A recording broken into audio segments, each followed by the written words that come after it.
The Kushtabek family's farmyard. 12-year-old Aykus helps with the housekeeping.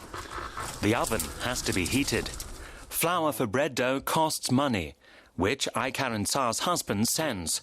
He works thousands of kilometers away in Russia. Her husband has lived with their eldest daughter in Yekaterinburg for 8 years. Aykaran Tsar also worked there for a time.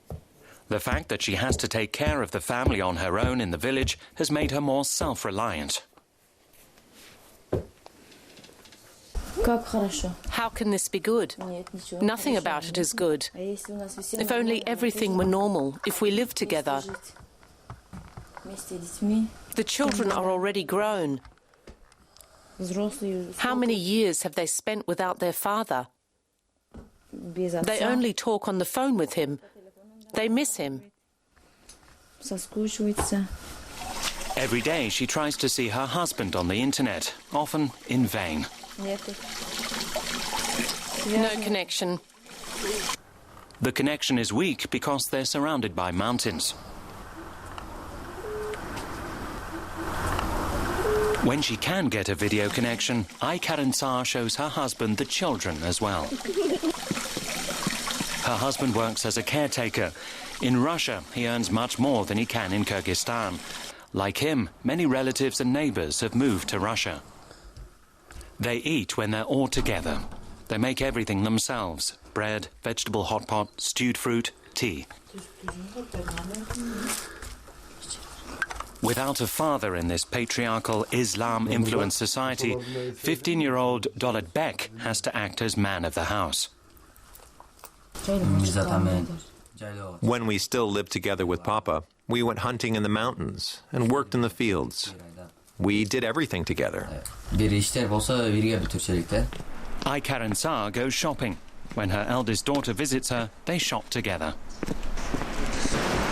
In the village, she meets her friend Zulfiya Manzurova, whose husband also works in Russia, like so many men from the surrounding villages. Today, they're going shopping together.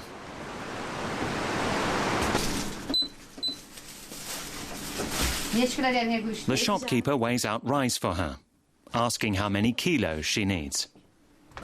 Aykaran Tsar and Zulfiya leave the shop.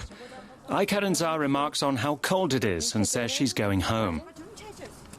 Zulfiya invites her to come over and drink a cup of tea with her and her family before she does.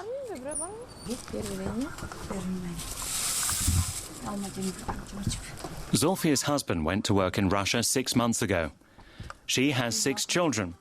I need money. We have to pay off a loan.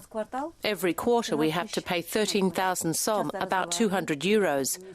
Right now everything's good and normal. 4 of my children live in town and go to school there.